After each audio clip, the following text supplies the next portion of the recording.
नमस्कार, मी लाघवी ओम सावंत. 26 जानेवारी निमित्तानं होत असलेल्या या विशेष कार्यक्रमात आपलं मनापासून स्वागत करते. खरं तर आपण सामान्य नागरिक प्रत्येक वेळी कशा ना कशावरून लढत असतो. कधी आर्थिक स्थैर्य मिळवण्याकरता लढत असतो. कधी सतत आपल्याला काहीतरी पोझिशन हवी असते, म्हणून आपली लढाई सुरू असते.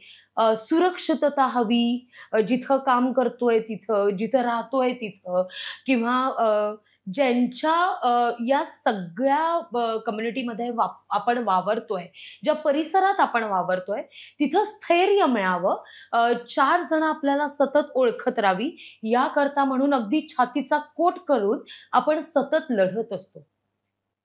पण कधी त्या सीमेवर लढणाऱ्यांविषयी आपण विचार करतो का?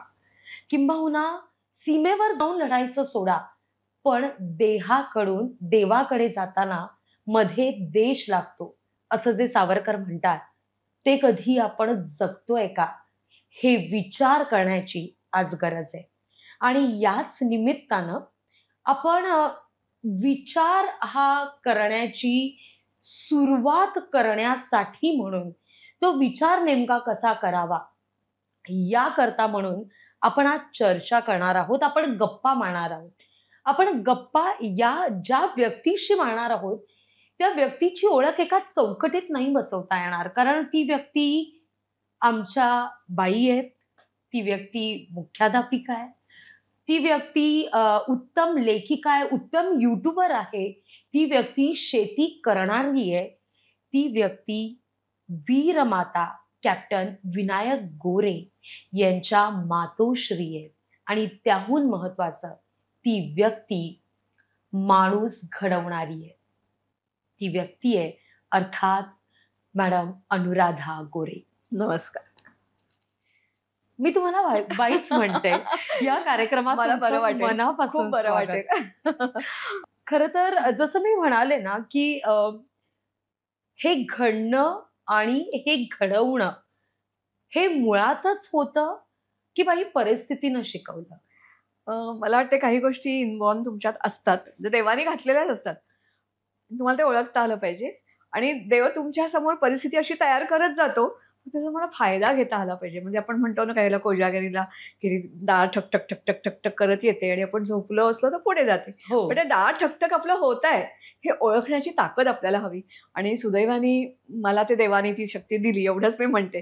कारण मी ज्या स्थितीत जिथे होते तिथे मी कसं एन्जॉय करायचं आणि माझ्याबरोबर इतरांचा विचार करत करत कसं छान आनंदी राहायचं, हे मला लहानपणापासून शिकवलं गेलं.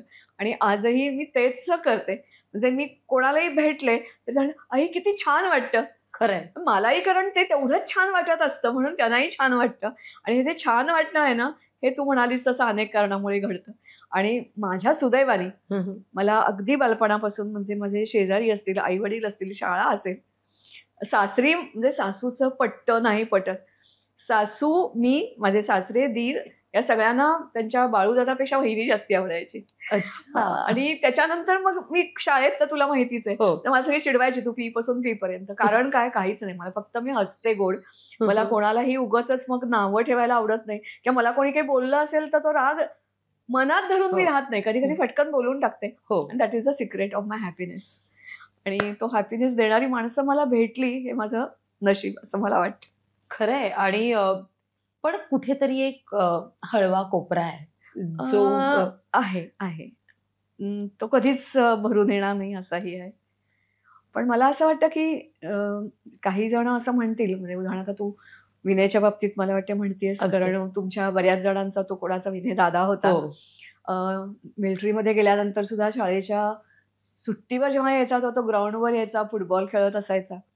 कारण त्याला वाटायचं की नवीन जनरेशननी पण फुटबॉल, हॉकी हे सगळे खेळ खेळले पाहिजेत. उत्तम वाचन करणारा होता. नाक्या नाक्यावर जाऊन जी मुलं टपरीवर चहा पितात त्यांच्याशी तो मुद्दामून काश्मीर सोल्जर याविषयी तो बोलायचा. म्हणजे घरी जेवढं बोलायचा नाही ना, तेवढं त्यांच्याशी बोलायचा, त्यांना अपील करायचा सेनेमध्ये यायला पाहिजे वगैरे वगैरे. आणि त्यामुळे त्याचा जो फोटो आहे ना समोर ठेवलेला, त्याच्या डोळ्यात डोळे घालून मी नाही अजून बघू शकत. खरं तर त्याच्या बरोबरीचे आता काही लोक रिटायर झाले, म्हणजे इतकी वर्ष लोटली. त्याचे ज्याला बॅचमेट्स म्हणतात ते माझ्याकडे येतात, त्याला ज्युनियर असतात ते माझ्याकडे येतात. त्याच्या युनिटमधलं, म्हणजे त्याच्या युनिटमधले तर आता सगळे खरे कुठे कुठे पांगले असतील, पण जे कधी मुंबईत आले असतील तर जरूर मला फोन करतात. त्याची आता 31 मीडियम जी आहे ती डिसमेंटल झाली, पण अच्छा. त्याच्या अगोदर दरवर्षी त्यांचं फॅमिली लेटर यायचं. किंवा असं अगदी आउट ऑफ वे मध्ये तुला मी जाऊन सांगते, की उदाहरणार्थ सगळ्यांना ते पिक्चरच्या मधून माहिती झाले. हो. वाय.के. जोशी, की जे कारगिलच्या मध्ये हो. त्यांचं बरंच. तर माझ्या एका पुस्तकाचं प्रकाशन मी त्यांच्या हस्ते लेहला केलं. अच्छा. त्यांच्यापर्यंत मी पोहोचले कसे, तर एक छोटीशी मी एक पोस्ट टाकली, की तुमच्यापैकी कोणी आता तिकडे विनयच्या बॅचचं किंवा हं. आजूबाजूचं तिथे कोणी आता आहे का? हम्म. तर मला ताबडतोब मला आलं, की अरे so and so is posted in हम्म. लेह. हम्म. गंमत म्हणजे मला 15 मिनिटात मला लिस्ट ऑफ फोन नंबर्स आले. माझी आप अकेले आ रहे है, तो बिंड्रा म्हणजे पंजाबी होता. अकेले आ रहे तो these are the numbers, if you have any difficulty then contact them. त्याच्याही पलीकडे जाऊन फायर अँड फ्युरी त्याचे ते प्रमुख होते. हो. सगळ्यांना त्यांचं नाव माहिती झालंय, कारण आता गलवान टेकड्या आणि जेव्हा ते आले ते वाय.के. जोशी म्हणाले, मला त्यांना म्हटलं भेटायचं आहे, माझ्या पुस्तकाचं प्रकाशन त्यांच्या हस्ते करायचं आहे. तर तिथे अलाउड नाही आहे. त्यांनी मला त्याची गाडी पाठवली. त्यांच्याकडे मी 10 मिनिटं गेले आणि असा अनोळखी माणूस जो मला फक्त म्हणतो मला 10च मिनिटं द्यायला आहेत, तो माझ्याशी अर्धा तास बोलत राहतो. मी गेल्यानंतर मला पहिला प्रश्न काय विचारतो, की तुम्हाला काही प्रॉब्लेम नाही आहेत ना? सो ते जे काही टेक केअर करणं असतं ना, किंवा मला असे असंख्य अनुभव येतात. त्याच्यामुळे मला असं वाटतं, की विनय गेला कुठे आहे ना इथेच. पण बाई विनायक दादा गेला, पण अनेक पुस्तकांच्या माध्यमातून तुम्ही अनेक विनायक घडवण्याचा प्रयत्न करतायत. मग ते वारस हो अभिमन्यूचे असू दे, शौर्य, त्याच्या सिरीज या आलेल्या होत्या. अनंत मुचिदे या शक्तीचे कम्माल पुस्तक होतं. अशा अनेक पुस्तकांच्या माध्यमातून तुम्ही अनेक विनायक घडवण्याचा प्रयत्न करताय. सध्या काय लिहिताय? मला प्रचंड उत्सुकता आहे, कारण प्रत्येक पुस्तक काहीतरी देऊ जाणार आहे. अगदी 71चा पण आपण उल्लेख केला तर 71च्या पुस्तकात जो काही सगळा गाभा आहे, 13 दिवसाचं ते सगळं युद्ध होतं, पण त्या 13 दिवसात आपण कम्माल दाखवलेली होती. होय. म्हणजे इतिहास पण बदलला आणि भूगोलही बदलला. ते दाखवणारं ते पुस्तक होतं. आता सध्या काय चाललंय? सध्या काय चाललं आहे, 2-3 गोष्टी आहेत. एक तर आता माझं नुकतंच एक पुस्तक प्रकाशित होईल, ते असेल अज्ञात शलाका. अच्छा. तर अज्ञात शलाका त्याच्यामध्ये बऱ्याच आहेत. आता ते 1 खंड करायचा की 2 खंड करायचे, पण याच संदर्भातली माझी 2 पुस्तकं, आओ फिर से दीप जलाएं, वाजपेयींची जी कविता आहे ना, तर त्या संदर्भातलं आहे, की आपले ग्रेट राजे, की ज्यांची नावच आम्ही कधी ऐकली नाहीत. ललितादित्य कोण होता? भोज राजा किंवा विक्रमादित्य. ते काही फक्त वेताळ याच्यामधला विक्रमादित्य नाही आहे, it was a real king. पण तिथपर्यंत मी गेले नाही. ज्या ज्या आक्रांतांच्या बरोबर लढाई केली, मग ते ग्रीक असतील, त्याच्यानंतर मग तुर्क आले, अफगाण आले, मुघल आले, मग युरोपियन सगळे आले, तर त्यांच्याशी लढाई करणारे कोण कोण होते. तर त्याच्यावर मी अजून माझे खंड येतील. त्याच्यावर खंड असंच म्हणते मी, कारण खरोखरीच मला असं जाणवलं, की एक तर तुम्हाला माहितीच नाही आहेत नावं, आणि काही वेळेला चुकीची माहिती आपल्याला पुरवली गेली. आता दुसरं काय झालंय तुला मी सांगू का? जसं मी आहे ना, तसे असंख्य यंग जनरेशन खास करून परदेशात जाते, शिकते, तिथल्या लायब्ररीज वेगळ्या आहेत, तिथल्या वेगळ्या भाषा शिकते. अगदी पहिला मला हा सगळा 2 खंड लिहिता लिहिता माझा मी म्हणतात तसा अभ्यास सुरूच आहे. जसं आपण अंबी आणि पौरस, तर अंबीला इतके दिवस आपण काय समजत गेलो, की ही वॉज अ ट्रेटर. हो, बरोबर. तो ट्रेटर होता का? मग ट्रेटर असता तर आपल्या आर्य चाणक्यांचं एवढं वाङ्मय आहे, त्याच्यात कुठेतरी उल्लेख दिसला असता ना. तर आता अशी एक थेअरी मांडली जाते, की जी रिअल आहे, की ज्यांनी तिथे कोणी ट्रेटरचा उल्लेख केला? आपण नाही केलाय, अलेक्झांडरने केला. तो कधी केला? पहिल्यांदा तोच म्हणतो, की he was my best friend. मग तर इट वॉज अ चाणक्य नीती होती ती. तर हे जे आपल्याला आहे, की हिंदूशाही अफगाणमध्ये होती, गांधारीचा शाप खरोखरी होता का? तो हो होता. तुम्हाला ते प्रूव्ह करता येतं ना, की अजूनही गांधार देश जो आहे, अफगाण जो आहे, तो कसा जळतोय. तर त्याचं मला इतकं वेळ लागलं, की त्याच्यावर मी काम करता करता मग माझ्या मनात आलं, की अरे 8 मार्चला सगळीच जण स्त्रिया करतात, मग त्याच्यामध्ये आपण मग सगळ्या स्त्रिया एकत्र करूया. मला 143 स्त्रिया अशा मिळाल्या, those who change the course of the history. त्याच्यामध्ये मग इसवी सणापूर्वीच्या स्त्रिया, मग नॉर्थ ईस्ट मधल्या वेगळ्या, दक्षिणेमधल्या वेगळ्या, महाराष्ट्रातल्या आपल्याला फक्त जिजाबाई माहिती आहेत, पण बाकी अहिल्याबाई माहिती आहेत, पण बाकी नाही माहिती. उदाहरणार्थ अगदी साधं उदाहरण देते, कारण हाच टॉपिक आहे तो. एक जिने ब्रिटिशांना पण कर्ज दिलं होती. She was a banker, first banker lady of India. She was from Satara, Karad. Baiji Shinde. She married to Shinde family. आपल्याला काही माहितीच नसतं. तर अशा असंख्य गोष्टी. तर याच्यामध्ये आपल्याला सगळ्यांना मोहम्मद गझनीचं नाव माहितीये, घोरीचं नाव माहितीये. पण घोरीला हरवणारी ही नैका देवी गुजरातची देवी राणी होती. फ्रेंचना हरवणारी राणी अबक्का 7 वेळा तिने यांना हरवलेलं आहे, पोर्तुगीजांना हरवलेलं आहे. तिच्याकडे फायर आर्म्स होते. फायर आर्म नवीन नाहीये, ते आपल्या पूर्वीपासूनचे होते. तर ते पुस्तक आता येईल. हा एक भाग म्हणजे मी अगदी आवडीने त्याच्यावर काम करते, कारण स्त्रिया या 4 भिंतीच्या आत होत्या, उंबरठ्याला ओंडायला नव्हत्या, असं बिलकुल नव्हतं. शिक्षण दिलं नुसत्या रणरागिणी नाही, अगदी म्हणजे इव्हन राणा प्रतापाच्या सेनेत सुद्धा स्त्रियांची पलटण होती. त्याची बायको आजाबदे लढलेली आहे हळदीघाटचं युद्ध. हा एक नव्हे, अशा असंख्य. उदाहरणार्थ मदुराईची जी राणी होती, की जी महाभारत काळातली आहे, ती राणी होती. तिचा सगळा कारभार स्त्रियांच्या हातामध्ये होता. स्त्रियांची पलटण होती पूर्वी. मधल्या काळामध्ये जी स्त्रियांवर अत्याचार, विकणं हे जे सुरू झालं, त्यांनी ते सगळं बदललं. तर हा मी जसा एक भाग करते.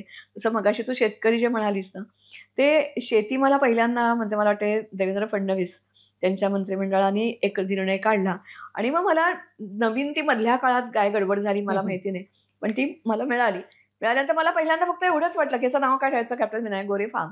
या सगळ्यावर त्यांच्याशी अजून गप्पा मारायच्या आहेत. काश्मीर मधला त्यांचा अनुभव जाणून घ्यायचा आहे. पूर्वी बाई जसं मी म्हणाले की ही रुजवण आहे. मग ती रुजवण तुमच्या लेखनामधून असू दे, ती वाचन संस्कृतीतून असू दे, किंवा साधा कागदाचा कप्टा पण टाकायचा नाही, कारण ती एक प्रकारे देशसेवाच आहे. जर परिसर आपल्याला स्वच्छ ठेवायचा आहे, आपला परिसर किंवा माझ्या घरातला केर जर आपण बाहेर टाकतोय आणि घराच्या स्वच्छतेविषयी विचार करतोय, तर मग इथलं काय? ही वैचारिक स्वच्छता पण तितकीच महत्वाची आहे. आणि मग ते आपण आपल्याला प्युरिफाय करण्यासाठी म्हणून कुठंतरी आपल्यालाच आपली वाट निवडावी लागते. तुम्ही काश्मीरमध्ये सुद्धा गेलात, तुम्ही काश्मीरची सगळी परिस्थिती पाहिली. अजूनही घुसखोरांचा काश्मीर ही जी ओळख आहे, काश्मीर तसंच आहे 370 लागू झाल्यानंतर? मला वाटते काश्मीरच्या बद्दल एक तर आपल्याला खूप अपुरी माहिती आहे. म्हणजे कश्यप ऋषींनी बसवलं ते काश्मीर, आणि त्याच्याशिवाय काश्मीरचा पहिला जो इतिहास आहे ना, तो सगळा पुसला गेला, पार पुसला गेला. पण घुसखोरी फक्त काश्मीरमध्ये होतीये का? हा एक भाग झाला. 70 नंतर काही बदललंय का? हा दुसरा भाग झाला. आता जे गव्हर्नमेंट आलंय हा तिसरा भाग झाला. आणि आता लढाईच्या दृष्टिकोनातून बघितलंच तर मला कित्येक वेळेला वाटतं की जे मीच म्हणते असं नाही, की अजूनही जेवढं सरकारच्या पातळीवरून व्हायला पाहिजे, म्हणजे कदाचित असंही असेल की मी म्हणणं खूप सोपं आहे ना, कारण मी एक सामान्य स्त्री आहे. म्हणजे जे दिल्लीत किंवा संरक्षण व्यवस्था करणारे जे आहेत ना, त्या लोकांनी वेगळा विचार, म्हणजे माझ्यापेक्षा नक्कीच विचारी असतील, माझ्यापेक्षा त्यांना इनपुट्स जास्ती असतील, पण काश्मीरचा विचार आपण खूप वेगळ्या प्रकारे केला आणि चुकीचे निर्णय स्वातंत्र्यानंतर घेतले गेले. म्हणजे उदाहरणार्थ जेव्हा मी सियाचीनचं पुस्तक लिहित होते, तेव्हा मला जाणवलं की आपण कित्येक पोस्ट अशा होत्या की तिकडे आपण गेलोच नाहीये. म्हणजे गिलगिट बाल्टिस्तान हा जो भाग आहे ना, पीओके पेक्षाही मोठा भाग आहे, त्या भागामध्ये आपण एक बंदूकही गोळीही चालवली नाही, पण तो गिलगिट बाल्टिस्तान आपल्या हातून गेला. अगदी साधा झेंडा आपला काढला गेला, त्यांचा झेंडा रोवला गेला. त्यावेळेला आर्मी ती जी होती, तेव्हा आपण त्यांना जे कोणी आले होते आक्रांता, त्या सगळ्यांना ढकलत होतो. तेव्हा जो 47 साली त्यांनी 7 पॉइंट प्रोग्राम केला होता, की जो मी सांगते म्हणून नव्हे, तर आर्मीच्या प्रमुखांनी लिहिलेल्या पुस्तकात तुम्हाला तो मिळतो. तो आपण चक्क त्यांना करूच दिला नाही. इंटरनॅशनल रिलेशन जे काय न्यायालयात गेलो आणि तो प्रश्न ताटकळत ठेवला. तिथे आपल्याला सोडवता आला असता. हा एक भाग. दुसरी गोष्ट अशी झाली की त्याच्यानंतर मधल्या काळामध्ये 80च्या काळामध्ये जेव्हा होत होतं सगळं हे, म्हणजे त्याच्यावरून काश्मीर फाईल्स हे खोटं नाही आहे, पण विनय तिथे 95च्या आसपास विनय तिथे होता. त्याचं पोस्टिंग झालं 92 ते 95. ज्या काळात आपलं सेंट्रल गव्हर्नमेंट तिथे आतंकवाद आहे हे मान्य करायलाच तयार नव्हतं. मला वाटते नुसतं सरकार असं नव्हे, आपल्याकडे जेव्हा चीनचं युद्ध झालं तेव्हा आपल्याकडे बूट नव्हते घालायला सैनिकांना, बंदुकीच्या गोळ्या दुसऱ्या वर्ल्ड वॉर मधले आपले लोक वापरत होते, गरम कपडे नव्हते घालायला. ते सैन्याकडे बघण्याचा दृष्टिकोनच खूप वेगळा होता.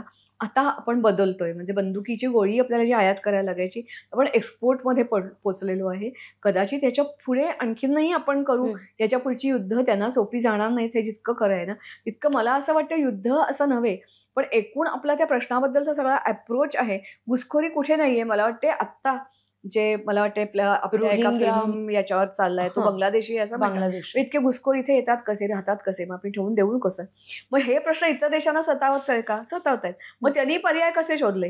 म्हणजे तू जे आता कॉमन मॅन म्हणालीस ना, अगदी साधा आहे. ब्रह्मदेश सगळ्यांना माहिती आहे की तो बुद्धांचा देश आहे. हो. त्या बुद्धांच्या देशामध्ये आर्मी आणि बुद्ध धर्मगुरू एकत्र आले. त्यांनी संदेश काय दिला? ना चलाओ गोली, ना चलाओ बंदूक, सिर्फ करो आर्थिक बहिष्कार. अच्छा. जेव्हा तुमच्या पोटावर पाय पडतात ना, तेव्हा तुम्ही जागे होता. चीनच्या कित्येक गोष्टी मला पटत नाहीत, वाईट आहे, सगळ्यांना मान्य आहे, पण त्यांनी स्ट्राईक हार्ड पॉलिसी वापरली. आपण ती वापरली नाही.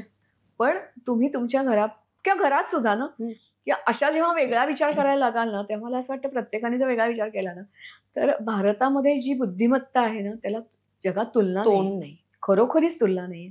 आणि मला हे अधिक कधी पटलं जेव्हा मी तुला म्हणतात तसं, मी जेव्हा खेड्यातल्या लोकांच्या बरोबर वावरायला लागले, तेव्हा मी म्हटलं की अरे मला हे माहिती नाही.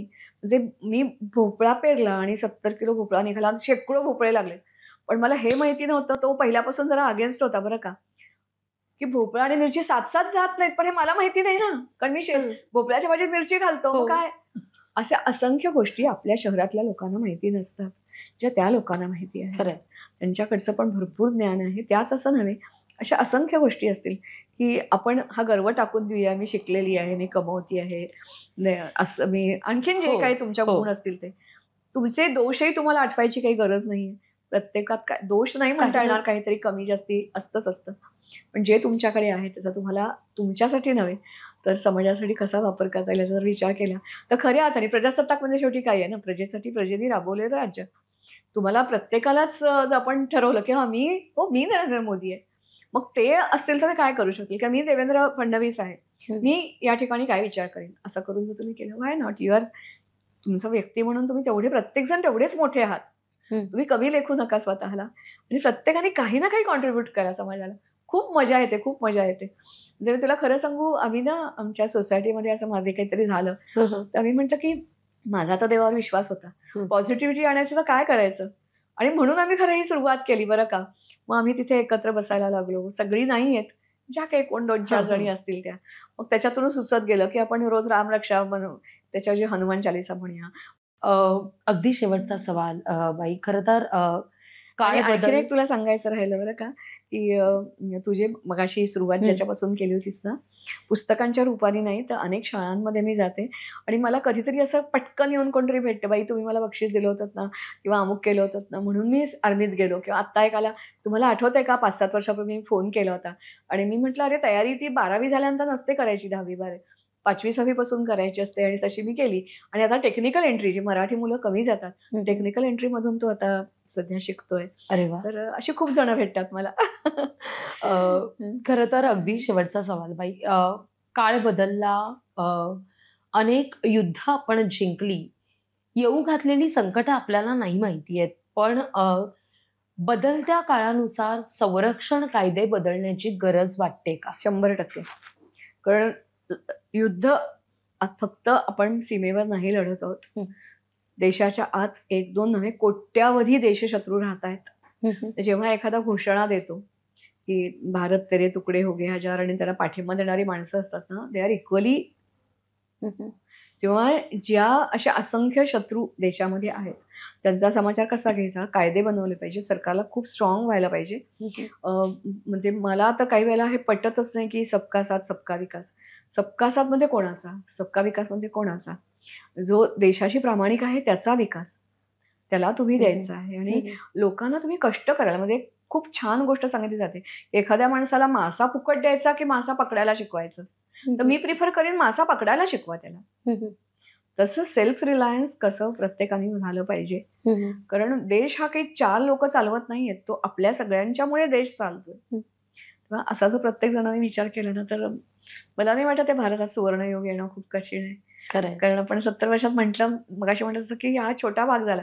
तुला आठवत नसेल, पण आम्ही लहानपणी रेशनचं धान्य खाल्लेलं आहे. तो चिकट लाल तांदूळ आणि गहू आणि त्याचे इजिप्शियन कुठचे तांदूळ असायचे, असे भात असा त्याचा व्हायचा. आम्ही खाल्लेलं आहे ना, पण आता आपण भारत निर्यातदार झालेलो आहोत. हो. So we have done a lot in lot of क्षेत्र. खूप क्षेत्रामध्ये आपण खूप काही केलंय. सोलर एनर्जी अगदी परकी म्हणता शेतकऱ्यांना आता ते सोलर एनर्जी द्यायचा प्रयत्न करतात. मीटर देणं बंद केलं त्यांनी. का हो. बरं? We are turning very fast. आणि आपण पटकन अडॉप्ट करतो कित्येक गोष्टी. आपल्याला वाटत होतं का, की खरोखरी मनीलेस इकॉनॉमी, पेपरलेस इकॉनॉमी होईल. पण छोट्याशा भाजीवाल्याकडे गेलीस तरी पटकन तो स्कॅनर दाखवतो, पुढे करतो. खरंय. सो खूप बदलतंय, खूप विश्व बदलतंय आणि आपण त्या बदलाचे साक्षीदार आहोत. हे नशीब आहे आपलं. हो. पण त्याच्यामधून मी म्हणतात तसं, की असं एक म्हटलं जातं, थेअरी मांडली जाते, की महाभारत म्हणजे एक विश्वयुद्ध होतं आणि आत्ता जसा दुसऱ्या महायुद्धात जपानमध्ये झालं तसं काहीतरी झालं. असं काही होणार नाही ना, याची फक्त आपण काळजी घेऊया. कारण आपण पसयादान मागणारे लोक आहोत ना, तेव्हा त्यातलीच आपण मला वाटते शेवट करूया. जो पसायदानाने आहे तो ज्ञानेश्वरांचं पसायदान, तेच आमचं पसायदान. क्या बात. आता विश्वात मके देवे येणे वागेत वागेत नाही. नाही आणि तोषावे. आणि दुसरं आपण जसं म्हणतो, यदा यदा हि धर्मस्य ग्लानिर्भवति भारत, तसं तो जन्म घेणारा तुम्हीच आहे असं जर प्रत्येकाने समजलं, तर खरंय. आपल्या परीने जर आपण ठरवलं, तर we can do a lot. आणि म्हणूनच जेव्हा आपण असं म्हणतो ना, की मी बँकर आहे किंवा मी शिक्षक आहे, मी वृत्तनिवेदिका आहे, मी राजकारणी आहे, त्याही पलीकडे जाऊन मी भारतीय आहे Yes. म्हणून जेव्हा आपण आपली ओळख करून देऊ, तेव्हा खऱ्या अर्थानं आपण एक सुजाण नागरिक Exactly. झालेलो असू.